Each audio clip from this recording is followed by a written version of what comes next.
Germany में दुनिया ने देखा कि 60 लाख से ज्यादा यहूदियों को हिटलर ने गैस के चैम्बर में डाल दिया।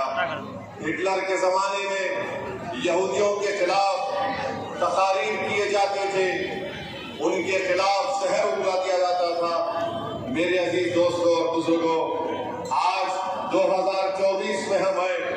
2014 से 2024 का अगर हम देखेंगे तो जो कुछ हिटलर ने 1930 में यहूदियों के साथ किया था, वो तमाम के तमाम निशानियां, वो मिसालें आज हम दे सकते हैं हमारे वतन अजीज में। तो इसीलिए मेरी आपसे अपील है कि जहां तक अल्लाह मेरी आवाज को आपके जरिए से या अपने फजल से पहुंचा रहा है, अपने वोट का सही इस्तेमाल करिए।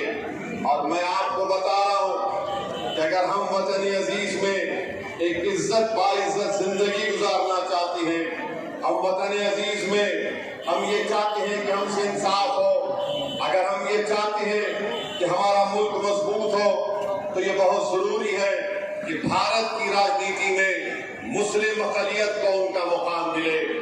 आप कई सालों से, कभी आपके हमारे बुजुर्गों ने उत्तर प्रदेश में कांग्रेस का साथ किया, फिर लोकदल का साथ किया, फिर जनता दल का साथ दिया, बीएसपी का साथ दिया, समाजवादी का साथ दिया। मैं आपसे एक ही बात करके जा रहा हूं, क्या आप और हमने क्या हासिल किया बताइए आप। किसने आकर हमारे घर में चराग जलाया? किसने हमारे नौजवानों पर जुल्म जब हो रहा था उनकी मदद के लिए आगे आए? किसने आकर हमारी बस्तियों में स्कूल खुलवाए? किसने हमारे महलों में रोड और सफाई का इंतजाम किया? मेरे अजीज दोस्तों और बुजुर्गों, मेरी आपसे दवन गुजारिश है कि याद रखिए, जब तक आप वोट लेने वाले नहीं बनेंगे, हम नाइंसाफी का शिकार होते रहेंगे। हाँ, आज मोदी है, कल मोदी नहीं रहेगा, मगर जब हम क्या करेंगे, जब एक और मोदी आ जाएगा, तो फिर हमारा इख्तियार, हमारा तमाम हमारा बर्ताव क्या होगा। अभी से आप कोशिश करिए कि आपकी लीडरशिप को बनाइए। उत्तर प्रदेश हो या भारत हो, हर समाज का एक नेता है। अगर किसी समाज का कोई नेता नहीं है तो भारत के 17 करोड़ मुसलमान हैं। मैं आपके दरमियान में आकर ये बात इसलिए नहीं कह रहा हूं कि मुझे मुस्लिम समाज का नेता बनना है, हरगिज नहीं। अल्लाह मेरी नीयत को जानता है। मैं आपसे अपील कर रहा हूं कि अगर मैं खराब हूं या हम तमाम में से किसी को एक बनाइए, मैं उसके पीछे खड़े होकर काम करने को तैयार हूं, मगर नेता आपके ही दरमियान में से आएगा।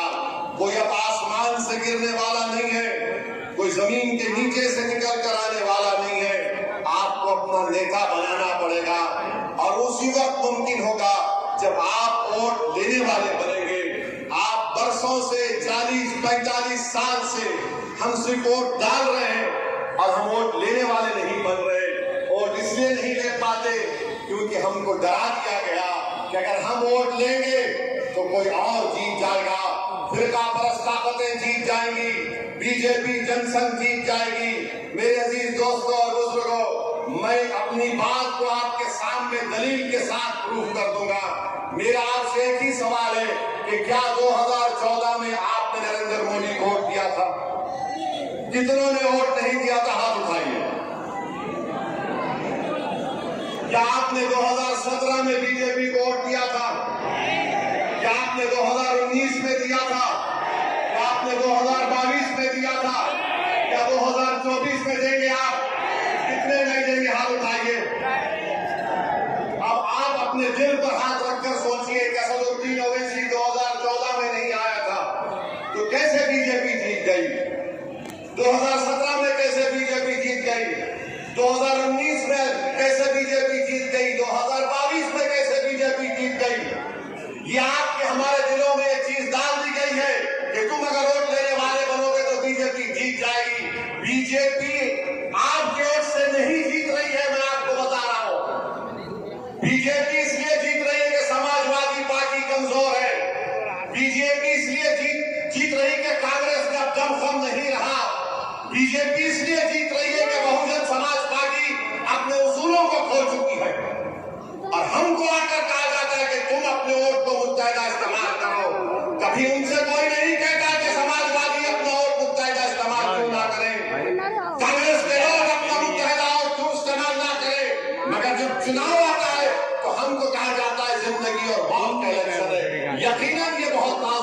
करने में भी मानता हूँ, मगर मेरे अजीज दोस्तों और बुजुर्गों, आपको मेरी बात पर गौर और फिक्र करना। यकीनन बीजेपी को हराना इंशाअल्लाह होगा। यकीनन नरेंद्र मोदी को तीसरी मर्तबा इस मुल्क का वजीर आजम बनने से हम तमाम को रोकना है। मगर जो लोग आकर ओवैसी से कहते हैं कि ओवैसी तुम्हारी वजह से ऐसा हो रहा है, मैं उनसे पूछना चाहता हूँ, बताओ क्या किसी अखिलेश यादव के रिश्तेदार के घर पर बुलडोजर चला? क्या किसी अखिलेश यादव के यादव परिवार के लोगों को हत्या की गई एनकाउंटर के नाम पर? क्या किसी यादव परिवार के महिला से कहा गया कि अपने सर पे से जो हिजाब पहनते निकालो? नहीं। किसकी इबादतगाह को निशाना बनाया गया? नहीं। किसी को हथकड़ियों में गोली मारी गई तो यादव था या उसका नाम अतीत था? बोलो आप। किसी को जेल में जहर दे दिया गया तो उसका नाम असदुद्दीन अवैसी था या कोई और था? बोलो आप। ये बात पर आपको सोचना है।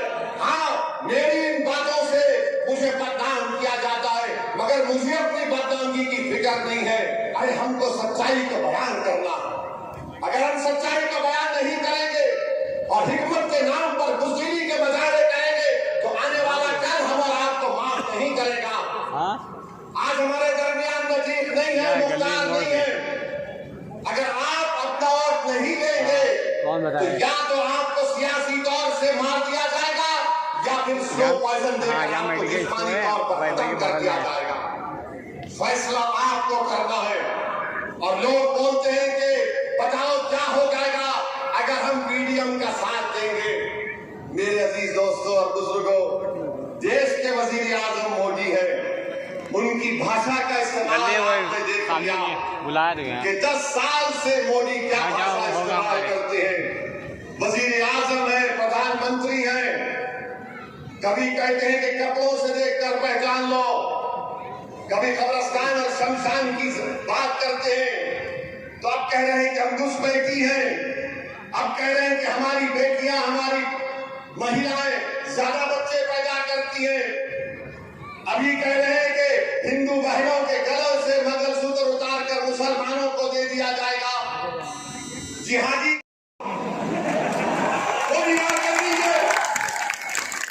अगर भारत की गरीबी मोदी वार करने से खत्म होती तो करके बताइए, हमको करके बताइए ना।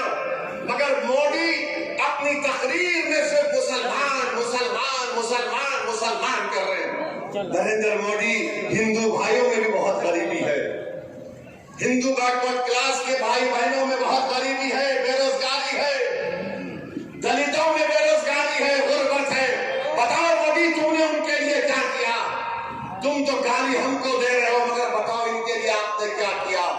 मोदी के पास कोई जवाब नहीं है। आप बताइए कि क्या कोई प्रधानमंत्री ऐसा इस जबान को इस्तेमाल कर सकता है कि जुमे के दिन ऐसा कर दिए तो मुसलमान हिंदू से लड़ना चाह रहे, मुसलमान ईसाई से लड़ना चाह रहे?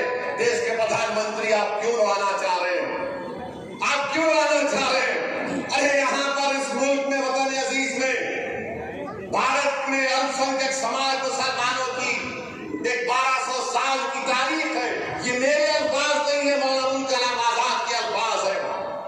उन्होंने कहा था कि हमारी ये रोशन तारीख है, मैं इसको छोड़ने को तैयार नहीं हूं। आज हमारे भारत के प्रधानमंत्री एक पार्लियामेंट के इलेक्शन में हर चीज की जिम्मेदारी मुसलमान मुसलमान मुसलमान मुसलमान कर चुके हैं।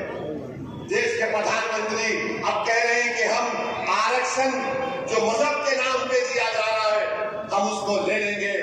मैं प्रधानमंत्री को बताना चाह रहा हूं, नरेंद्र मोदी जी, उत्तर प्रदेश में, गुजरात में, कर्नाटका में, जहां जहां बड़े बड़े प्रदेश है, वहां पर रिजर्वेशन मुसलमानों को मिल रहा है, अंसारियों को मिलता है, कासगर को मिलता है, कसाब को मिलता है, कुरैशी को मिलता है, जाट को मिलता है, तेरी मकीक को मिलता है, दर्जी को मिलता है, इदरीसी को मिलता है, फकीर को मिलता है, सलमानी को मिलता है, सैफी को मिलता है, हजाम को मिलता है, सक्का को मिलता है, अब्बासी को मिलता है, शेख सरवर को मिलता है, मोची को, अंसार को, मंसूरी को मिलता है मोदी जी।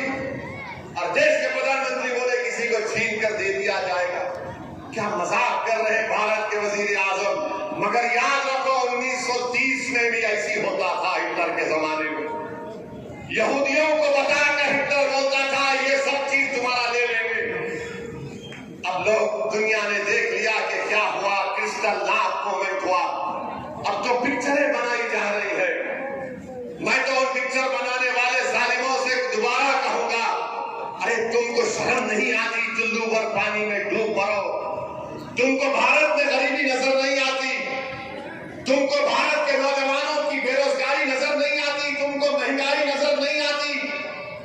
तुमको मुफलिसी नजर नहीं आती? ये जालिम पिक्चर बनाने वाले मुसलमानों का थूक चाटते हैं तो जमीन पर हम थूकते हैं, पिक्चर बनाते हमारे खिलाफ। तुम अपना पेट चाहते बाबा से, यह तुम आ गई कहां से? पेपर लीक क्या नाथुराम गोडसे की आत्मा ने लीक किया था? बताओ महाराज। पेपर लीक हो गया उत्तर प्रदेश में, नौजवान परेशान है। वो नौजवान हिंदू भी है, मुसलमान भी है, बैकवर्ड क्लास का भी है, कुर्मी है, कुशवाहा है, यादव है, दलित है, पासी है, सब है, आदिवासी है। मगर नरेंद्र मोदी सिर्फ मुसलमान मुसलमान मुसलमान करते और मोदी जी झूठ कहते हैं। उन्होंने कहा कि रमजान में मैंने इजराइल से कहा कि जंगबंदी कर दो। नरेंद्र मोदी इतना तो झूठ मत बोलो, झूठ बोले काला कौवा काटे। आप बताइए कि इजराइल बमबारी अपनी जारी रख रहा है। आज कल राफा में 45 लोग मारे गए रेफ्यूजी कैंप में।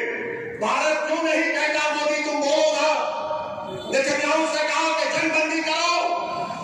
मगर भारत से आज से चंद दिन पहले स्पेन में कश्ती को रोक दिया गया जिसमें 27 टन हथियार था, असला था, एक्सप्लोजिव थे जो भारत से जा रहा था इजराइल को। और मोदी झूठ बोलते हैं कि मैंने कहा इजराइल को कि रमजान में बमबारी मत करो। नरेंद्र मोदी, भारत ही पहला देश था जिसने फलस्तीनियों को माना था।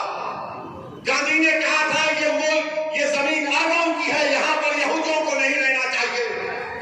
मगर आज आपके जबान से उन मासूम फलस्तीनियों के बारे में कोई बात नहीं निकलते। देश के प्रधानमंत्री लंबी झूठ बोल दिए। मेरे अजीज दोस्तों और बुजुर्गों, आज आप देखिए इस देश की फॉरेन पॉलिसी क्या है। नेपाल है, छोटा सा मुल्क है, आज नेपाल भारत को आग दिखा रहा है। नेपाल अपने करेंसी के नोट पर उन इलाकों को, भारत के इलाकों को कह रहा है कि ये नेपाल का इलाका है। बोलो नरेंद्र मोदी, कुछ तो बोलो। नहीं बोलेंगे। नरेंद्र मोदी बोलेंगे मुजरा हो रहा है, मुजरा। नहीं मेरे भाई, क्या ये महिलाओं का अपमान नहीं है, उनकी बेइज्जती नहीं है? मुजरा हो रहा है। नरेंद्र मोदी, देश की 50% आबादी महिलाओं पर है, आप उनका मजाक उड़ा रहे। मुजरा हो रहा है, जाओ मुजरा देखो, मुजरा करो। नरेंद्र मोदी ये याद रखो, अगर तुम्हारे मुंह में जबान है तो अल्लाह ने भी हमको भी बहुत अच्छी जबान दी है और हम अपनी जबान से ही बदनाम होते हैं। चीन 2000 स्क्वायर किलोमीटर पर कब्जा करके बैठा है और मोदी कुछ नहीं कहते। क्या मोदी आप चीन के साथ ब्रेक डांस कर रहे थे? रक्षक मारते हैं, अखलाक को, पीलू खान को धर्म संसद से गालियां दी जाती है, तो क्या आप उनसे भंगड़ा कर रहे थे? ये वजीर आजम की जबान है, ये इनकी नफरत है। इसलिए मैं आपसे अपील कर रहा हूं कि आपको बड़ी एहतियात के साथ अपने वोट का इस्तेमाल करना है। हाँ, कोई आकर कहेगा मेरी आज की इस तकरीर के बाद कि पीडीएम का अगर वोट देंगे तो तुम्हारा वोट गड़े में डालने के बराबर है, खड्डे में डालने के बराबर।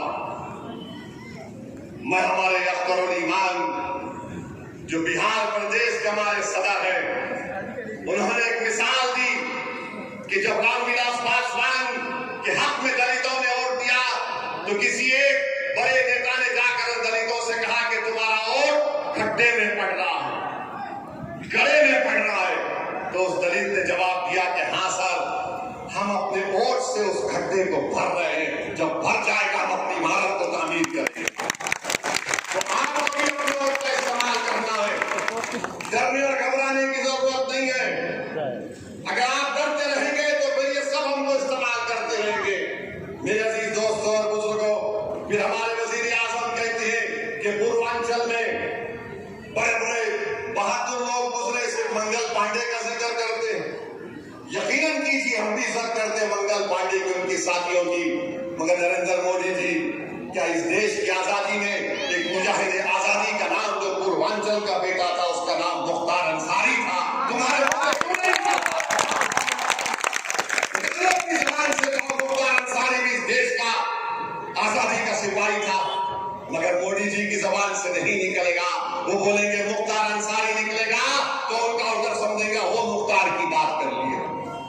मेरे अजीज दोस्तों और बुजुर्गों, जो जो लोगों को जिन जिन हजरात की जाने चली गई है वो शहीद है, मैं अल्लाह से दुआ करता हूं कि अल्लाह उनकी मग़फ़िरत फरमाए। और मुझे यकीन है ये कुदरत का निजाम है, जब कभी भी जुल्म करता तो अल्लाह सुब्हानहू व तआला जालिम को कमजोर करता है। किसी शायर ने अच्छा कहा था, उस शेर का अगर मुझे सही कह रहा हो कि चीर कर अंधेरे को चीर कर नूर आएगा, अगर तुम हो फिरौन तो मूसा भी आएगा इंशाअल्लाह।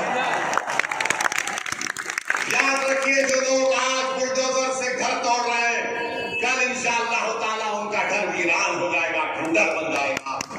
जो लोग ताकत के बलबूते पर जाने दे रहे हैं, तुम्हारी भी जान अल्लाह देगा एक दिन इंशाअल्लाह ताला। तुम जो डर पैदा कर रहे हो, यकीन जानो कुदरत तुम्हारे दिलो दिमाग में खौफ को पैदा कर देगा। मेरे अजीज दोस्तों और बुजुर्गों, हिम्मत और हौसले को बरकरार रखिए। मोदी खुलकर कह रहे हैं कि अगर वो तीसरी मर्तबा वजीर आजम बनेंगे तो भारत की पार्लियामेंट में यकसा सिविल कोड को लेकर आएंगे। यकसा सिविल कोड उत्तराखंड में नाफिज किया बीजेपी ने, वहां पर एक मुसलमान अपनी शादी निकाह से नहीं कर सकता, बल्कि स्पेशल मैरिज एक्ट में करना पड़ेगा। एक मुसलमान का निकाह काजी के तहत नहीं होगा, गवाह नहीं होंगे और दुल्हन को महर नहीं दिया जा सकता। ये यकसा सिविल कोड मोदी भारत में लाना चाहते हैं। आप अपने दिल पर हाथ रखकर सोचो, अगर कल ये कानून खुदा न खास्ता भारत की लोकसभा में आएगा तो क्या अखिलेश यादव, राहुल गांधी उस बिल को फाड़ेंगे, असदुद्दीन ओवैसी उस बिल को फाड़ेगा? और ये इंडिया अलायंस जो बनाया गया है, महाराष्ट्र में 48 लोकसभा की सीटें, कितने 48, एक भी मुसलमान को टिकट नहीं दिया गया। ये कांग्रेस के मुस्लिम नेता मुझे फोन करके कहे कि ओवैसी साहब, महाराष्ट्र में 1 करोड़ 15 लाख मुसलमान है, एक टिकट नहीं दिए।